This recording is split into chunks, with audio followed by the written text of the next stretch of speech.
Hello, എല്ലാവർക്കും നമസ്കാരം. നമ്മുടെ ഇന്നത്തെ പരിപാടി എന്ന് പറയുന്നത് വീടിൻ്റെ മുൻവശത്ത് നമ്മൾ മതിലിനോട് ചേർന്ന് സ്ക്രീനിങ് പർപ്പസിന് വേണ്ടി ഒരു 3-4 വർഷം മുൻപ് വെച്ചിരുന്ന ഒരു കലാത്തിയ ലൂട്ടിയുണ്ട്. അപ്പോൾ നമ്മുടെ നാട്ടിൻ പ്രദേശങ്ങളിലെല്ലാവരും കൊന്തവാഴ എന്നൊക്കെ വിളിക്കുന്ന നമ്മുടെ ക്യൂബൻ സിഗാർ എന്നറിയപ്പെടുന്ന കലാത്തിയ ലൂട്ടിയ.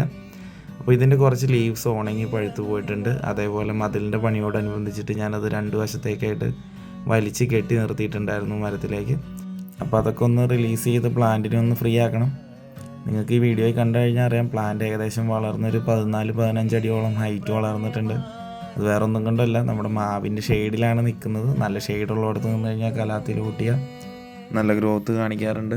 അതേപോലെ തന്നെ നമ്മൾ വേനൽക്കാലത്ത് നനയ്ക്കാൻ ഉപയോഗിക്കുന്നത് മീൻ കുളത്തിലെ വെള്ളം ഉപയോഗിച്ചിട്ടാണ്.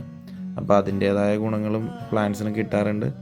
നിങ്ങൾക്ക് ലീഫ് ശ്രദ്ധിച്ചറിയാം, ലീഫിൻ്റെ ഹൈറ്റിലാണെങ്കിലും ലീഫിൻ്റെ സൈസിലാണെങ്കിലും നല്ല വ്യത്യാസം ഉണ്ടാവും നോർമലി കാണുന്ന കലാത്തിയ ലൂട്ടിയസിനേക്കാളും.